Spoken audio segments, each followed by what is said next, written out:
I love rum, I'm home. actually. I'm a big rum fan. Oh Oh yeah. yeah? Yeah, in the last few months, actually, I've been trying different rums, like Wow. from Yeah. different countries and stuff. There's so much to. There's like so much depth to it. Yeah, it's all about the barrel. What? What it's held in. Yeah. Oh. How long it's been sitting and all of that good stuff. Kind of like, Scotch. Here people drink Heineken. Heineken. Heineken is like water. The Haitian rum is the best rum. Did you have some of that? The Yes, Barbancourt? That stuff, man. It's great, man. Jeez.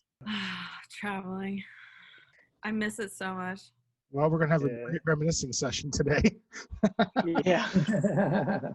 Hey, Nick, she's I stoked. didn't do my homework. I didn't read the outline, so I'm just going to wing it. Spoken like a true guitar player. Yeah, I'm just gonna I'm just going to wing it. Cheers to Monday. Welcome to Punching In, a series of roundtable discussions by musicians to share ideas about workflow and collaboration. All right, what's up, everybody? Welcome to Punching In, episode 5. Today we'll be talking about the ins and outs of the road life, touring from small regional tours to massive international tours. I have some amazing musicians in the lineup this week that we're all going to try to get a little say in of what we do and how we do it. So let me introduce everybody. We have Tabari Lake. We have Katie Hampton, Max Benson. We have Ash Jangda. How's it going, everybody? Neal Daniels. And we have Dave Johnstone. All right, guys. Let's start with Tabari. I just want to get a little bit about each of you and about what your touring experience is. Tabari. Hey everybody, my name is Tabari Lake. I'm from the Virgin Islands. Prior to COVID, I was living in LA for about 2 years, and my touring experience kind of started or took off within those 2 years. I was primarily touring and playing with two artists, Dee Bridgewater being one, and of course, how I know Nick and Dave, and consequently Katie, is with Aubrey Logan, vocalist and trombonist Aubrey Logan. So that's pretty much what I was doing, along with some other, one-off tours with other artists in the city and in the country. Very cool, man. Katie, give us a little about yourself. Hey everyone. I also know, Aubrey Logan, background singer for her for a minute now, but yeah, it's been a few years. And then my kind of main longest touring gig has been Sergio Mendes, and that's been so many years. I don't want to say. Don't make me. It's gonna age me. I know it's been a while. It's been great. I've been a lot of places, and that's pretty. I've done a little touring with an indie rock band named Opus Orange, playing synths and singing, and that's pretty much it. I've mostly done Sergio. That's been my main one. So. I had no idea you played synths, Katie. I just learned that. Awesome. We'll keep it. How about you, Max? Give us a little about yourself. What's up, everybody? I've been in LA for 8 years, and prior to COVID, the last 4 years or so, I've primarily toured with this Swedish pop artist named Leon, who actually Neal has played with me. We did a tour together in 2017, some bunch of random fly dates, but she's kind of been my main act for the last 4 years. We've traveled all over the world and did all kinds of different festivals, and besides her, a lot of random other acts that I've done fly dates for and I've been on the road with. But I definitely miss touring. That's for sure. Yep. Big aspect of my life that I dearly miss, and I can't wait to get back to it. Yeah. Hey, Max, before we go on, because I know some people might not be aware, what is a fly date? Just explain that to some people. A fly date is basically a one-off show, or it could be 2 shows, where let's say you have a gig on a Saturday in Tulsa, Oklahoma, right? You'll fly out on Friday, get there like Friday night, stay a night. The next day, you show up to the gig, do sound check, do all the things, play the show. Then the next morning, or even that same night, you might fly back home. Just quick and easy gig in a different city than you live in. Cool. Awesome, man. Thank you. Neal, give us a little about yourself. Hey there. My name is Neal Daniels. I play drums I've been in LA for just over 10 years, and I play drums with LP and Liz Fair and Booker T, and percussion with Dua Lipa and Rachel Platten, B. Miller and Dea and a bunch of other people in town. And I'm the owner of Whitefish Studios, which I'm in now, and named after my favorite Jewish food. Most people might think it's pastrami, but actually it's a whitefish. Interesting fact, whitefish salad. If anyone's interested. And yeah, I'm recording and not expecting touring to come back anytime soon. So I'm just trying to keep busy and do whatever we all have to do. Mm-hmm. And that's that. Very cool, man. Did you start the studio building process this year, or have you been in the works with that? No, I've never wanted the studio ever, actually. And I've avoided that life for a long time. I've always recorded for other people in other places, but I've never had the space. I bought this house, so I have a studio, a home studio, which is great. And it all happened this year. Wow. So it was a big expense when everything canceled. But I thought it was a good time to get it going. But no one really knows me as a studio guy, and I don't really want to be a studio guy. But it's nice to have this option at home to record if I have to quickly. Good deal, man. Yeah. Ash, why don't you give a little about your touring experience? So basically, I've done some small gigs like Michael Jackson, Prince, stuff like that. No, I'm just kidding. Obviously, no, I've done a little bit of everything. I've been out here about 7 years, and I've done like spot days. I've done stuff with Sam Sparrow. I've done stuff with Bobby Brown. I've done a bunch of like smooth jazz stuff and that kind of thing. I've worked with Dave Koz, obviously. We did some of that together. And but I guess the most notable thing that I've done is I've worked with Willow Smith, and so that's kind of like at the top of the little the list there. And I've been playing guitar like my whole life, so I came out here really just to kind of pursue those kind of gigs. Yeah. And studio work. I've done stuff like that too out here, and even back home I was already doing that kind of stuff. So it's been a great extension of my career to be able to move out here and be a part of the scene, and work with guys like you guys. So. Yeah. Always a pleasure. All right, man. Dave, why don't you give a little about your touring experience? Yeah. Hey, what's up, guys? Primarily my touring has been with Aubrey Logan, and it's been with, half of you guys, a lot of it. And we started touring, I guess, in 2018, and right up until lockdown, like 4 days before the quarantine started was our last show. So, we've been doing a lot of international stuff, and, we did the Dave Koz thing as well. And, Neal, just like you, I basically started building my studio 6 months ago and been doing that pretty much exclusively. Hell yeah. Awesome, guys. Well, thank you for all joining me tonight. It's going to be a fun night. I know I have a lot to ask and to bring into topic tonight, but let's just get into it. So the first thing I want to talk about is, how do you guys prepare to go on the road? Because I know I have my own ways of a week before just kind of planning out the route, and if we're in different climates, having to pack different things.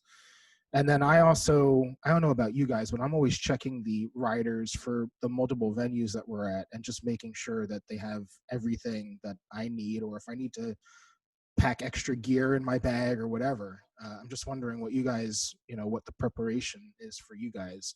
Well, I guess it all depends on the gig. I just play drums, so my demands really aren't on the high list of priorities.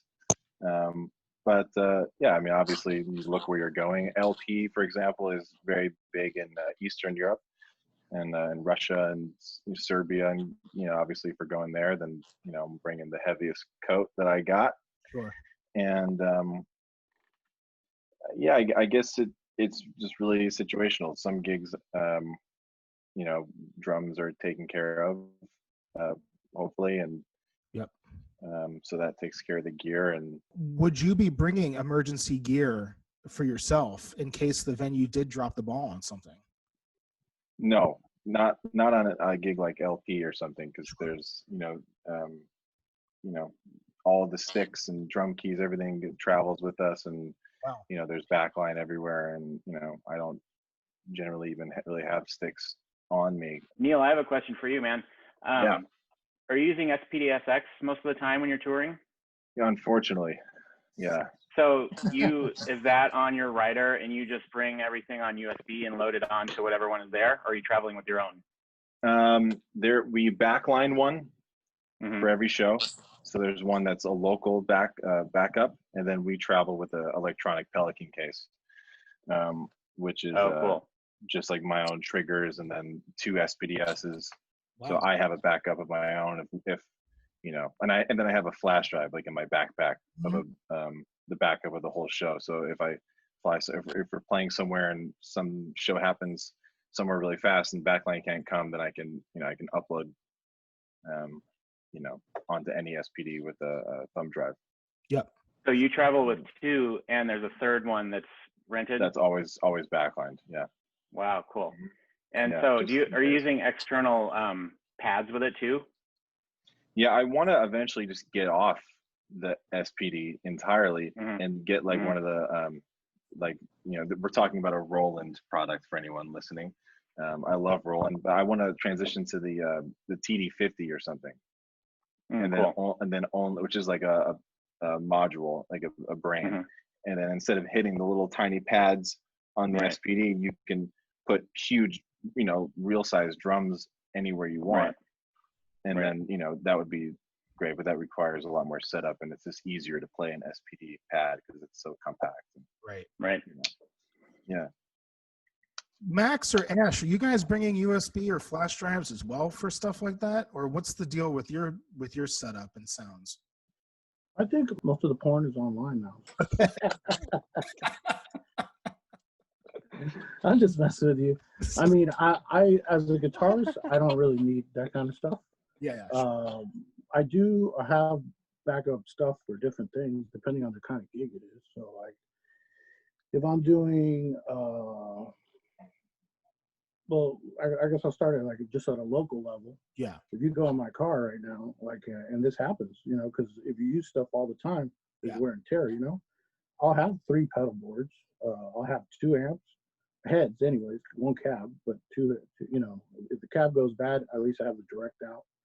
I'll have a second guitar, a backup guitar, and obviously strings, capos, all that kind of nonsense, little tools in case something happens. So that's on a local level. On a fly date, I usually bring a backup for my pedal board. If I'm bringing a pedal board, I usually have like a little thing called a fly rig. So like, for whatever reason they lose pedal board, because airlines are, I'm not even gonna go there, but they're horrible. They lose stuff all the time, so you have to have something. You know what I'm saying? And then if you're doing like something on a bigger scale, usually everything's backline, kind of like Neal said, so you don't have to really worry about any of it. Like you just get there and the stuff's there, and then you're kind of counting on it getting you all the way through the thing. But that's why there's like the fact of having the multiplicity of it is stuff breaks. So you got to have a second and a third, whatever. But you want to have that security of whatever you're doing, whether it's down the street at a bar or in the middle of like some country, whatever, that I know you can still do the show. You know what I'm saying? And like that's why they're making I don't know if you noticed in recent years, they're making everything smaller and smaller and smaller, which is kind of what he was talking about, being compact, so that you can have a safe backup that's not a horrible thing to have to lug around that weighs 80 pounds. Right. Yeah. To answer your question, Nick, so for personal belongings, I find that my suitcase gets shorter and shorter actually now. every time I go on the road, whether it's a bus tour or a fly date. Like I always realize I don't need as much things as I think I need. And so like, actually, I remember the first bus tour I ever did was 2017 with Neal. And Neal, I remember you saw my suitcase and it was huge, and you were like, dude, you don't need that. And I didn't need that. I realized like I brought way too much shit. So every year it's gotten smaller and smaller, and like I've realized I can totally get away with packing less stuff. But for gear, fly dates, I tend to always bring my Moog. I do a lot of synth based stuff now, and I just don't trust using other people's like backline Moogs and like bringing a USB and doing that whole thing. I'm not into that. I'd rather just bring my own and keep it in a nice fly hard case, and you know, I travel around with it. But I always backline P basses and amps and stuff, and sometimes I might get away with a really nice bass, and sometimes it's a really awful bass, just, you know, but I kind of just make it work. I bring a little toolkit with me and I try to adjust it if I need to, but for the most part I've always been lucky with the gear I've gotten. But on bus tours, when we're traveling around domestically, I usually bring my own gear. I'll bring 2 basses, at least 1 backup, 1 main one, and then my whole rig, which is all in heavy duty, like road cases and stuff. Yeah. Yeah, the whole reason I asked that is because I'm always packing on my own at least 1 volume pedal and at least 1 extra sustain pedal, because I never know what these venues are going to wind up with as far as pedals. And honestly, I don't know what they're going to wind up with as far as power supplies, power drops, adapters, any of that stuff. You know, I always wind up bringing extra stuff just right in the side pocket of my bag. Katie, I was going to ask you, do you bring mics along with you or what? I don't bring any mics because I mean, our riders are just SM58s. So they, you know, if they don't have an extra SM58, then we got big problems. But the thing I was going to add from the vein perspective is packing. I always, because this happened to me once and I got burned, I always keep a couple sets of show clothes in my carry-on, because if like I've had that go wrong, and especially with my Sergio Mendes gig, it's like pretty specific. Like I do all the vocals with Sergio's wife, and it's unison, and we're not just like, if it was just black singing backgrounds in the back, that's different. But yeah, it's like very shiny and sparkly and heels and all that. So yeah, we had a tour in Europe once, and my whole bag got lost, and I am like racing through the streets of, I think it was like Eindhoven or something, I don't know, somewhere like that, trying to find like the right outfit to be in that show that night. It was very stressful. So I keep show clothes in a carry on for That's sure. a good point.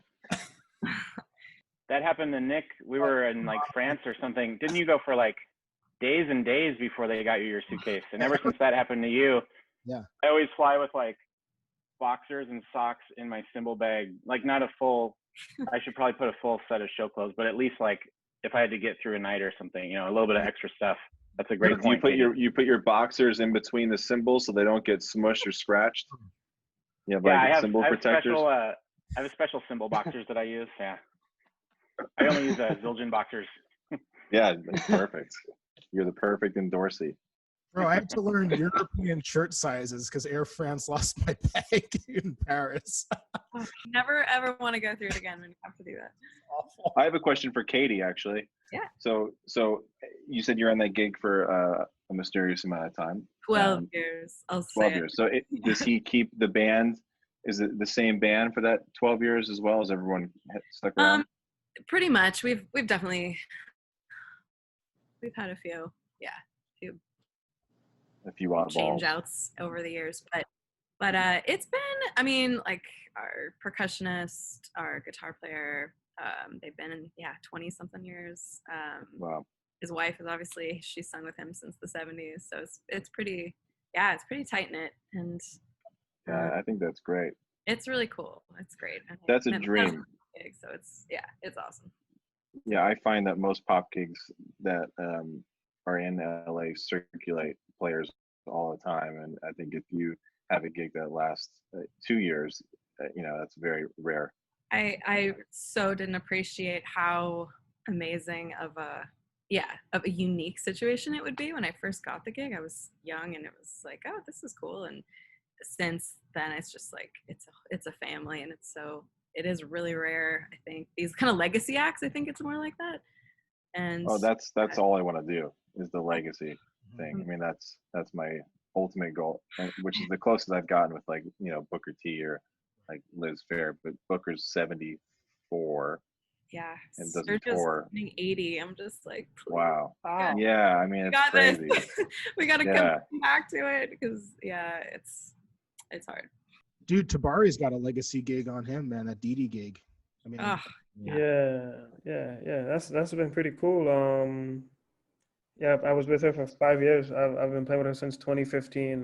Like, I think she hired me.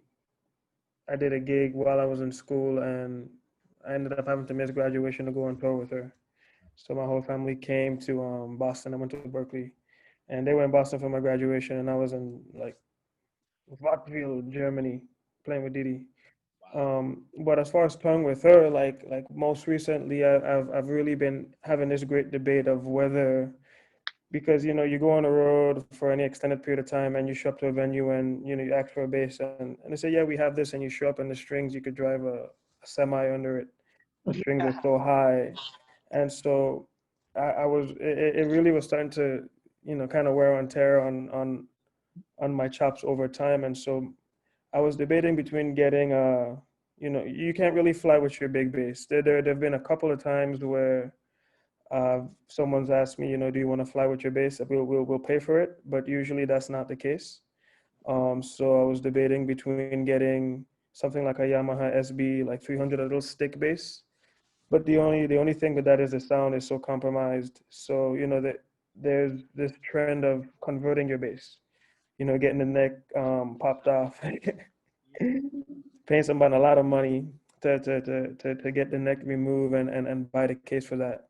And so that's before COVID hit. And I'm kind of happy I didn't make the investment because it would have been right before like all the gigs kind of dropped. I would have it now, but I would have not much use for it traveling. But I was really in the process of determining whether I was going to do that or get the stick bass. Because it's tough to travel with a bass, and it's tough to show up to a gig and not have a good piece of equipment. But other than that, I travel with an electric bass everywhere, you know, because I like to practice. And there's been a couple gigs where I've had to play that. We were at a gig with Didi in Canada, and they brought a bass. There was no. I also fly with my own pickup.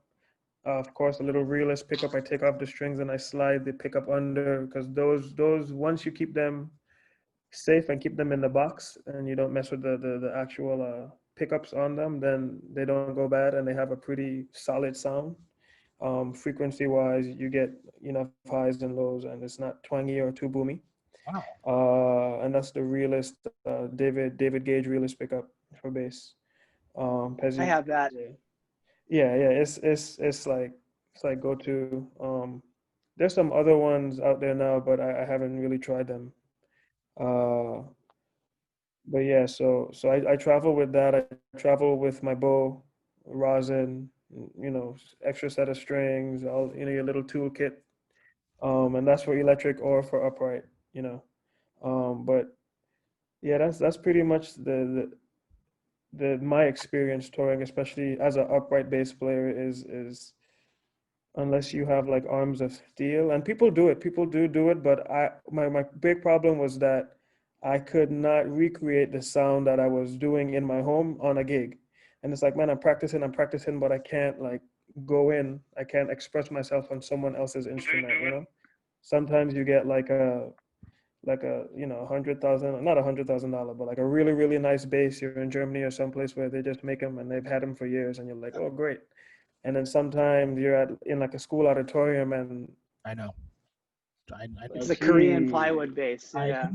Yeah, man, like the Shens, you know, like from China. So that's pretty much been my experience. I do that more than I do electric. My thing is pretty similar to Max's. Is, you know, you travel with a bass. I only travel with one, and everything that you need to kind of make it work. Right. Yeah. Actually, I want to ask you guys all something because I know Aubrey. I mean, we'll do pickups if we have a sub player, but generally we just hit the road, not really going into a rehearsal process. Do any of you guys, like Katie with Sergio or Max with Leon, like you guys have done this show for so long, is there a time you guys will go back into pickups, like a pickup rehearsal? For me, we rarely rehearse. It'll be like maybe once a year. Definitely if there's any new material or it's just been a while. But yeah, we don't sound checks. Sound checks are rehearsal, so not too much.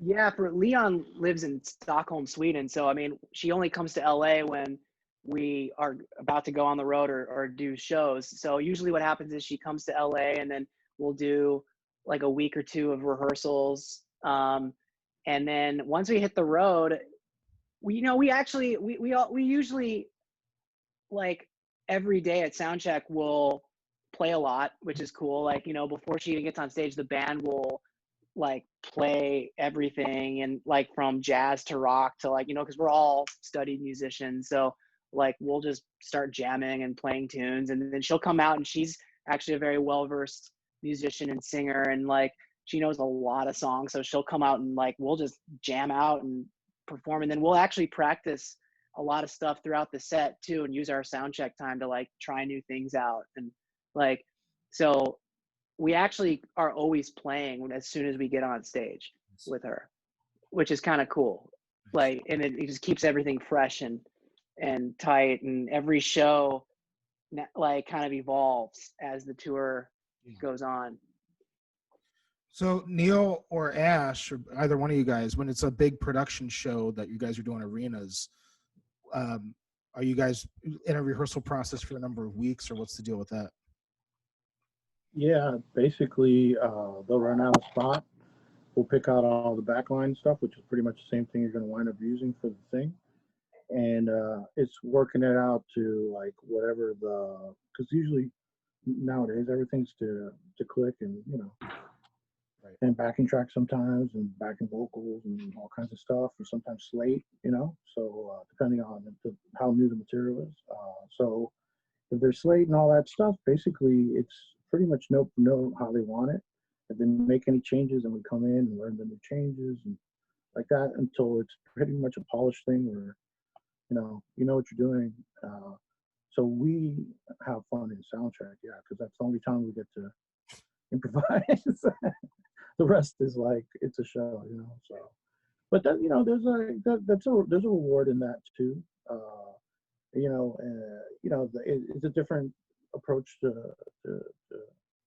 what we do. It's like a quality control kind of thing. Like, we got to keep it right here. And you're playing the same thing, but you're trying to push yourself within that. If that makes sense. Yeah. How well can I execute this thing again? Can I make it better than last night? We're playing the same thing. Bringing energy to it, which is kind of hard when you're playing the same thing. You got to bring that energy again. Yeah. But that's what they're paying you to do. So yeah, a lot of rehearsing and then a lot of repeating. Yeah. Yeah. Neal, how about you, man? What's the deal with those like big gigs like the Liz Fair thing? Well, I mean, Liz, there's no musical director for Liz Fair because she's Liz Fair. There's no click, there's no tracks, there's no in-ears, there's monitors and fucking rock and roll for an hour and a half. It's great, which is like, the only gig I have that does that, and it's very rewarding. And we don't really rehearse for that gig. That's a really long sound check kind of gig. Wow. LP, there's a lot of tracks, and there's a massive playback rig, and there's a ton of drum electronics and a lot of moving parts. So that gig rehearses a lot. And then when we sound check, usually I'll pick up the guitar and play Master of Puppets for a while, and the guitar player will come play drums for and it's great. But that gig's a lot of rehearsing, a lot of technical things going on. And then for like Booker T or something, doesn't rehearse, but it's a really, really long sound check every night, playing through songs in its entirety. And yeah, every gig's different. If it's more pop heavy, then generally you rehearse more because there's more tracks and electronics and stuff. Yeah. Yeah, it's really amazing to hear that nobody's really doing heavy rehearsal schedules before. I know as far as the cause thing, man, we're in rehearsals for like a week and a half before we go out, but that's also because we had, 22 shows or something like that. Yeah. Yeah, that was a crazy year, man. Plus whatever you pick up on the ship. Yeah, you just pick it up on the ship, dude.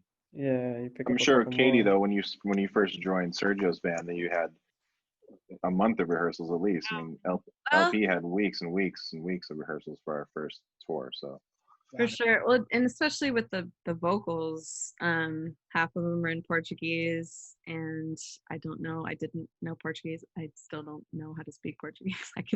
I can pronounce it really well by now, but yeah. And so that was an interesting rehearsal process, actually. Sergio's wife sent me a CD, or she would make these tracks, make CDs for me of back when CDs were a thing.